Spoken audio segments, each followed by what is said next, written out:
세상을 전합니다. 신율의 뉴스 정면 승부 지금 시작합니다.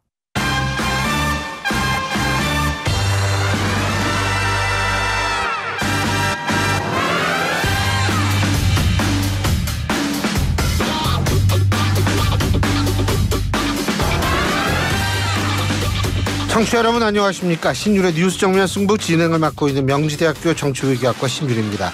오늘 21대 국회 결국 의정 활동을 마무리했습니다. 우리나라 국회의 특징이 하나 있습니다. 이 국회가 마무리될 때마다 최악의 국회였다라는 얘기인데요. 매번 그래왔습니다. 이번도 예외는 아닌데 매번 최악이 반복된다면 여러분은 어떤 생각을 가지시겠습니까? 그것은 최악이 계속 경신된다는 얘기인데요. 자, 이번에도 예외는 아닙니다. 이런 가운데 내일 22대 국회가 개원을 합니다. 과연 22대 국회 여러분은 어떤 희망을 가지십니까? 저는 솔직히 개인적으로 전혀 희망을 가지고 있지 않습니다. 제 단지 한 가지 희망이 아닌 바람이 있다면 그나마 21대보다는 조금이라도 나은 모습을 봤으면 하는 그런 바람을 갖는데요. 저는 그런 바람도 뜻대로 이루어지지 않을 가능성이 높다라는 생각입니다. 자, 오늘 저희가 준비한 소식 말씀드립니다. 2부에서는 개혁신당 이준석 당선인 직접 스튜디오에 모시고 현안에 대한 입장 들어보고요. 3부에서는 유승찬의 코 유승찬 정치 컨설턴트와 함께하겠습니다. 4부에서는 여의도 청년 정치 이승환 전 대통령실 행정관, 박성민 전 더불어민주당 최고위원 두 분과 함께 이 전국 현안에 대해서 집중 분석해보죠. 5월 29일 수요일 신율의 뉴스 정면 승부 지금부터 시작합니다.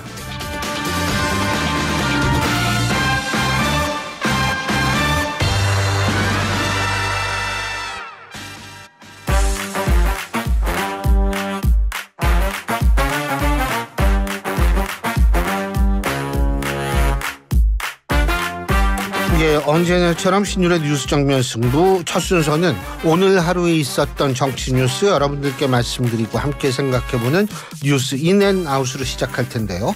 오늘도 머리가 약간 노란 이유영 아나운서와 함께하겠습니다. 머리 염색했죠? 안녕하세요. 안녕하세요. 안녕하세요. 염색 예전에 했던 끼가 아직 남아있는 겁니다. 네. 혹시 맥주로 머리 감아봤어요? 아니요. 아까 웃을 문제 아니에요. 옛날에는 염색약 없고 귀할 때는 먹기 아깝습니다. 맥주로 머리를 감아가지고 네. 그러면 진짜 머리가 노래졌어요. 네. 네? 근데 그 정도 머리 빛깔이에요.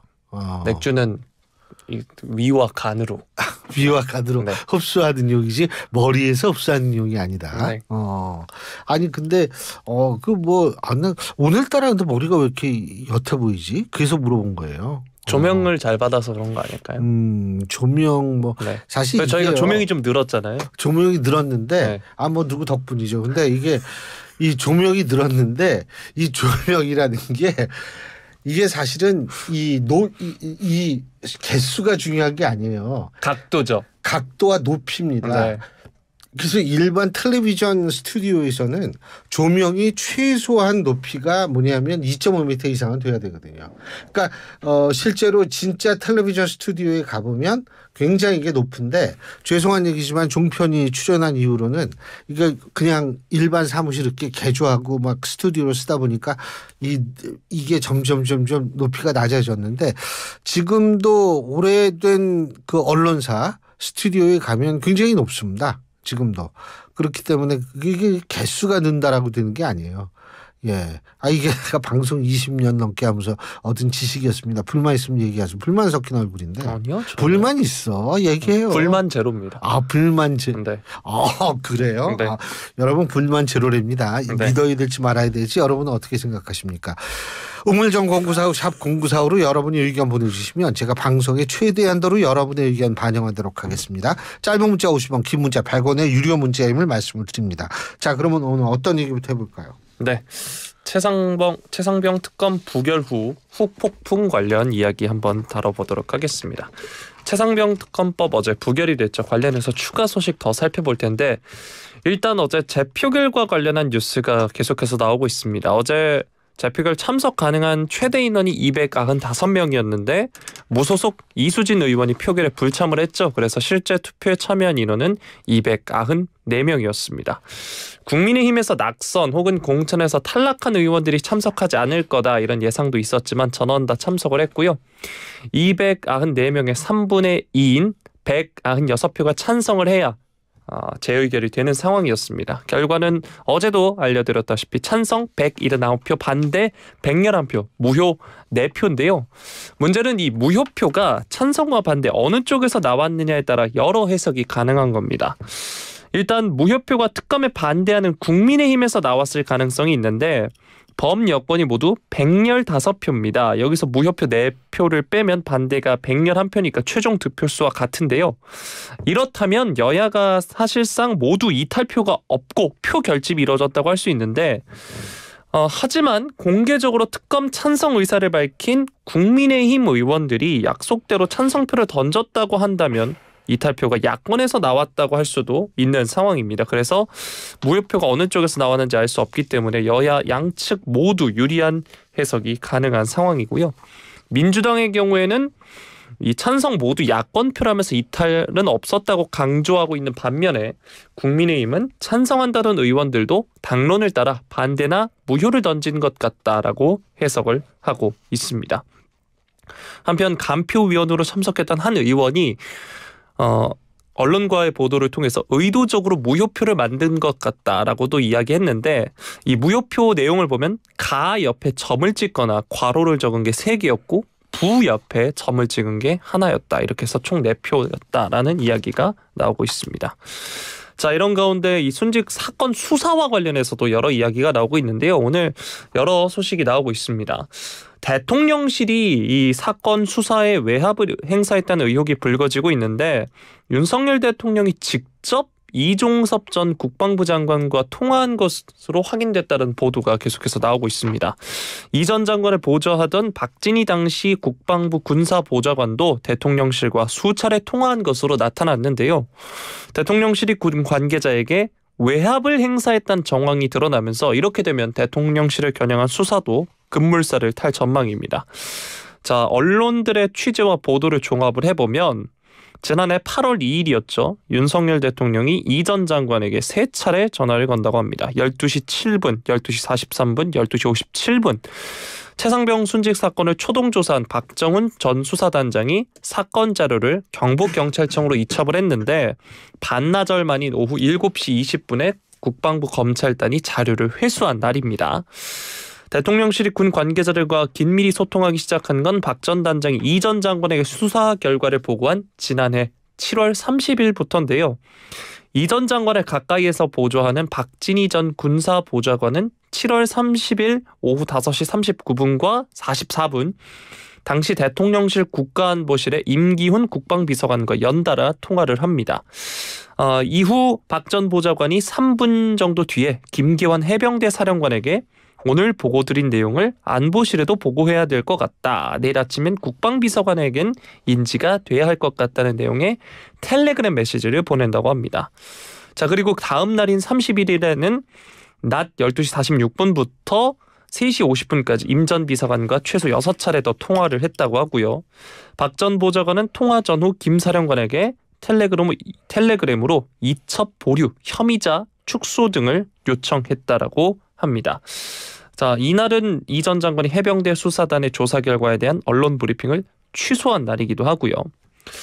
이렇게 사건의 주요 국면마다 대통령실과 국방부가 긴밀히 소통한 정황이 드러나면서 이렇게 되면 공수처는 대통령실로 수사를 확대할 것이다. 이런 전망도 나오고 있습니다. 앞서서 말씀드렸던 김 사령관, 박 전 보좌관 등을 불러 조사할 것으로 지금 보이고 있고요.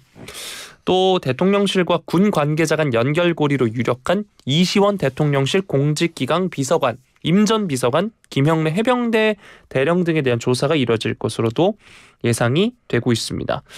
최근 계속해서 뉴스가 나왔던 VIP 경로설에 이어서 이번엔 통화한 사실도 드러나면서 공수처의 수사가 대통령까지 뻗칠 수 있을지도 이목이 쏠리고 있는데 일단 대통령실은 이 통화 여부에 대해서는 확인해 줄 수 없다라고 밝혔고요.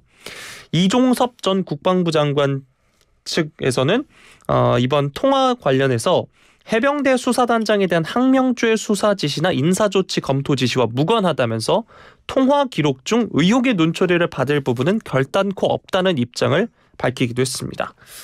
자, 이제 정치권 반응을 살펴보면 민주당은 오늘 해병대 수사단이 최상병 사건 자료를 경찰에 이첩하던 날 이 세 차례 통화했다는 언론 보도를 두고 수사 외압의 스모킹건이다라면서 공세 수위를 높였고요. 국민의힘은 수사를 지켜보자면서 논란 확산을 경계하면서도 야당이 이를 두고 대통령의 외압 의혹이 짙어졌다면서 특검법 재추진하려는 데 대해선 공수처의 신속한 수사를 보여주는 방증이라면서 맞서고 있는 상황입니다. 자, 이런 보도 내용들이 모두 사실이라면 사실 상당한 파장을 나갈 거라고 보는데요. 이 소식 뉴스인 부탁드리겠습니다. 중요한 건 전화한 거는 지금 공수처 수사가 팩트로 드러났는데 문제는 이종섭 전 장관이 이 통화 내용을 자동 녹음을 하지 않았다면 그 어떤 얘기가 오갔는지 알 수가 없거든요. 이렇게 되면은 사실은 특검으로 간다 하더라도 그거는 정황적으로 여러 가지 의혹을 제기는 할 수 있을지 모르지만 특검 뭐예요? 수사하는 데 아니에요. 수사하는 데 의혹 제기를 하는 게 아니라 의혹을 풀어야 될 거 아닙니까? 제가 볼 때는 특검으로 가도 이렇게 뭐 의혹 나온 거 가지고 더 이상 뭐 어떠한 결론을 내리기는 전 힘들 거라고 봐요. 정황이 그러니까 당신이 이랬지라고 얘기할 수는 없는 거고 그래서 제가 볼 때는 그렇고 오히려 제가 볼 때 그 전 두 얘기 다 좀 마음에 안 들어요. 뭐냐면 국민의힘이 공수처의 신속한 수사를 보여주는 방증이다. 9개월 뭐 했다가 요새 나왔는데 그게 신속해요. 그것도 아니고 제가 볼 때에는 국민의힘에서 무슨 수사 외압의 스모킹 건이다. 아니 뭐 나온 게 없잖아요. 예? 전화했다는 거, 통화했다라는 것과 그 직후에 어떤 일이 있었다라는 사실 그 둘에 있어서의 연관 관계가 지금 아무것도 밝혀진 게 없는데요. 그렇기 때문에 제가 볼 땐 두 얘기 전부 저는 그렇게 공감을 얻기는 힘들 거라고 보고요. 이렇게 될수록 얘기가 복잡해지잖아요. 그럼 여론의 관심에선 점점 떠날 수가 있습니다. 하여간 제가 볼 때에는 젊은 해병대원의 죽음에 대한 진상은 반드시 밝혀져야 합니다.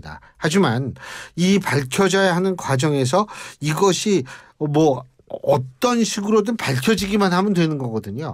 그렇기 때문에 그런 것들 제가 볼 때 좀 기다리는 지혜도 필요하지 같은 얘기 또 하고 같은 얘기 또 하면서 계속 뭐 어떤 것만 나오면 뭐가 어떻다라고 자기 중심적으로 해석하는 일들도 이게 정치권에 좀 그만 나왔으면 좋겠어요. 이것이 과연 죽음 앞에서 경건하게 그 죽음을 바라보는 자세인지 저는 양당에 되묻지 않을 수 없습니다.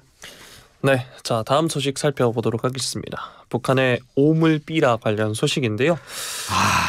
어젯밤에 이제 지저분해요. 네, 많이 놀라셨을 것 같은데요. 저도 이제 퇴근길에 접했습니다. 경기도에도 안 살잖아요. 근데 이제 뭐 저한테도 오던데요. 아 그래요? 네. 특이하네. 네. 난 저한테 안 왔는데 왜 사람 차별하지? 예? 네. 자, 삐라가 식별된 지역의 지방자치단체들이 시민들에게 재난 문자를 보내서 안내를 했습니다. 어제 밤 11시 34분 북한 대남전단 추정 미상물체 식별, 야외 활동 자제 및 식별 시 군부대 신고 그러면서 Air Raid Preliminary Warning 이런 내용의 재난 문자가 발송이 됐습니다. 지금 영어한 거죠? 네. 중국어 아니죠? 네. 아 그래요. 네. 네. 아무튼 이 공습이란 표현 탓에 불안감을 더했는데요. 에어레이드가 이제 공습이죠. 네, 맞습니다. 합참 관계자는 북한은 지난 2016년부터 18년까지 우리 쪽으로 전단을 살포해서 자동차가 파손되는 등의 피해를 입었고 풍선에 오물을 넣는 등 저급한 행동을 했다면서 수상한 물체를 발견했을 경우 만지지 말고 신고해달라고 밝혔습니다.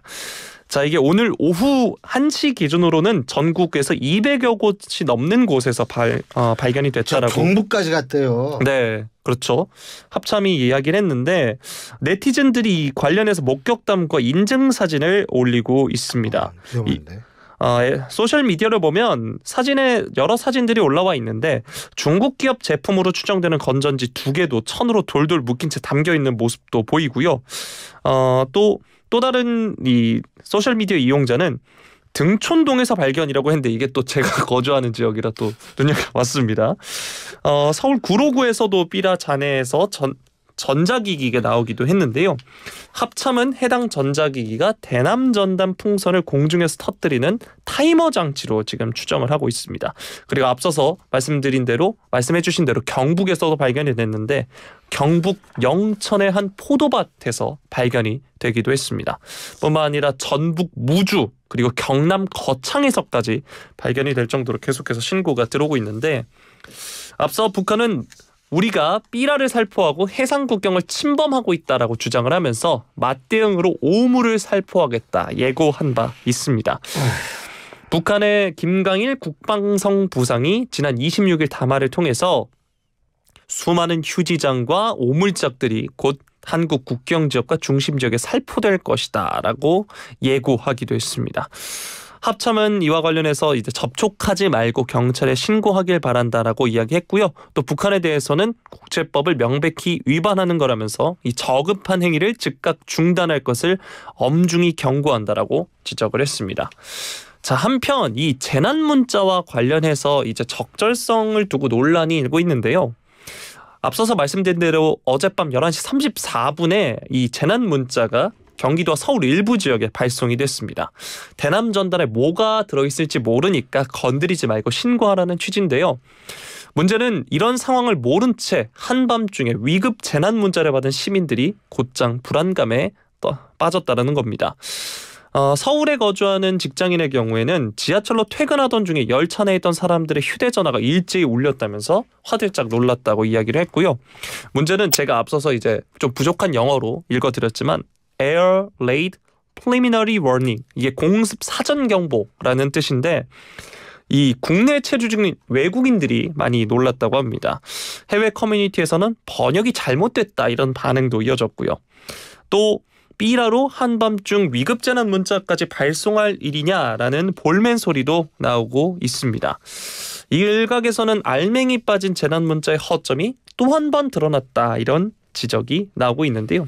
사실 어제도 이제 교수님께서 앵커께서 지난번 재난 문자 발송과 관련해서 말씀하신 게 있었잖아요. 맞아요. 근데 저도 어제 이 퇴근길에 문자를 받고 사실 많이 놀랐는데 이번 뉴스 부탁드리겠습니다. 그런데 중요한 거는 이게 일부러 놀래려고 하는 것도 아니고 두 번째는 풍선에다 뭐를 왔는데 왜 이러느냐 천만에 지금 있잖아요. 이게 배설물까지 여기 포함이 돼 있다는 거 아닙니까? 근데 그 배설물에 뭐를 묻혀가지고 이 북한이 우리한테 보냈을지 그건 아무도 몰라요. 그래서 사실은 여기에 이거 인증 문자 사진 찍는 것도 되게 위험하고요.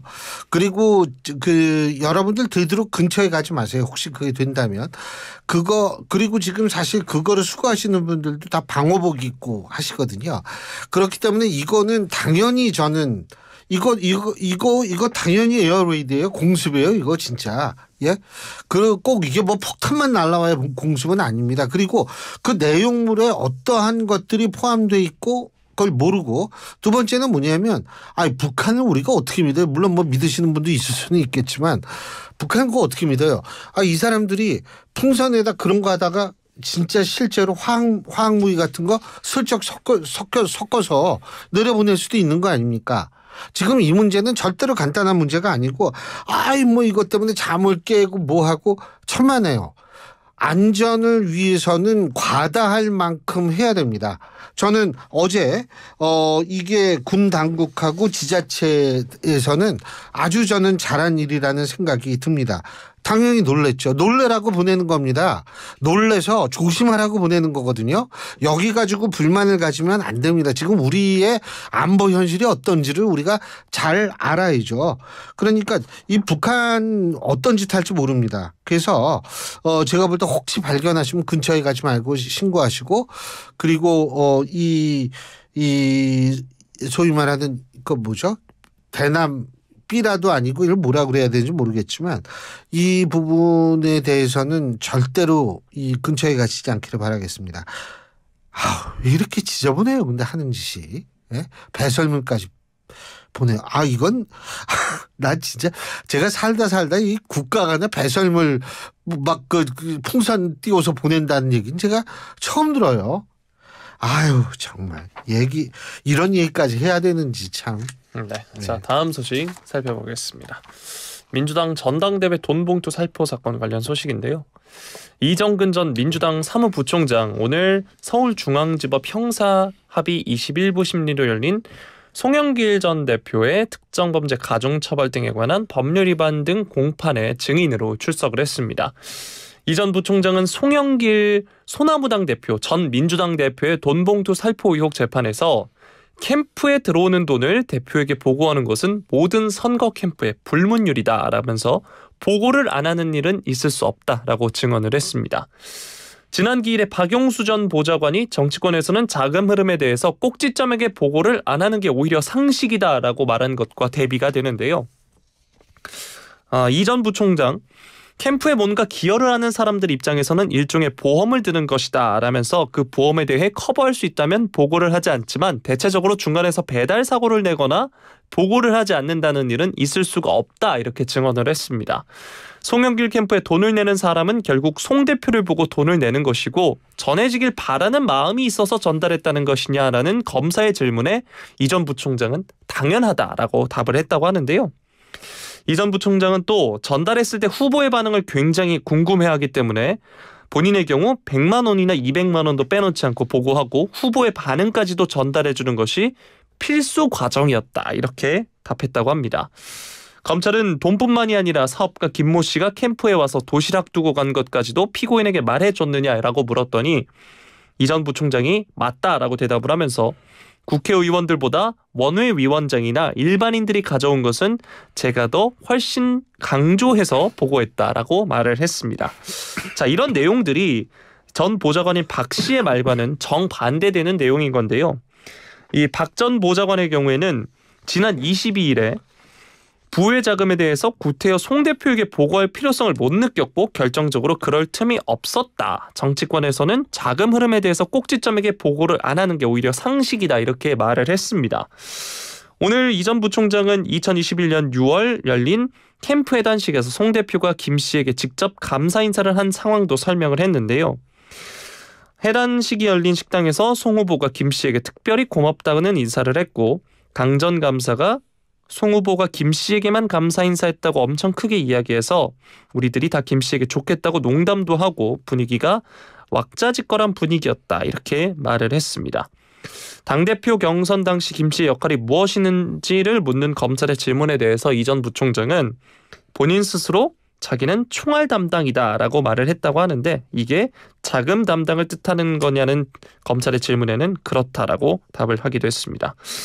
이 전 부총장은 그러나 송 대표가 민주당 대표가 된 후에는 인사청탁 문제로 두 사람의 사이가 벌어졌다라는 점을 이야기했는데요. 불편해진 이유를 묻는 질문에 대해선 딸의 인사를 요청한 것으로 안다라고 말을 했습니다. 자, 이정근 전 부총장 그리고 박용수 전 보좌관 간의 주장이 엇갈리고 있는 상황인데요. 이 관련해서 이 소식 뉴스인 부탁드리도록 전 뭐 하겠습니다. 누구가 맞는지 제가 판단할 입장도 아니고요. 단지 제가 한 가지 바라고 싶은 점이라는 것은 뭐냐면 지금 뭐 검찰 수사도 그렇고 재판도 그렇고 이게 너무 늘어져요. 이러면은 사실 당사자들은 더 목이 탈 거 아닙니까?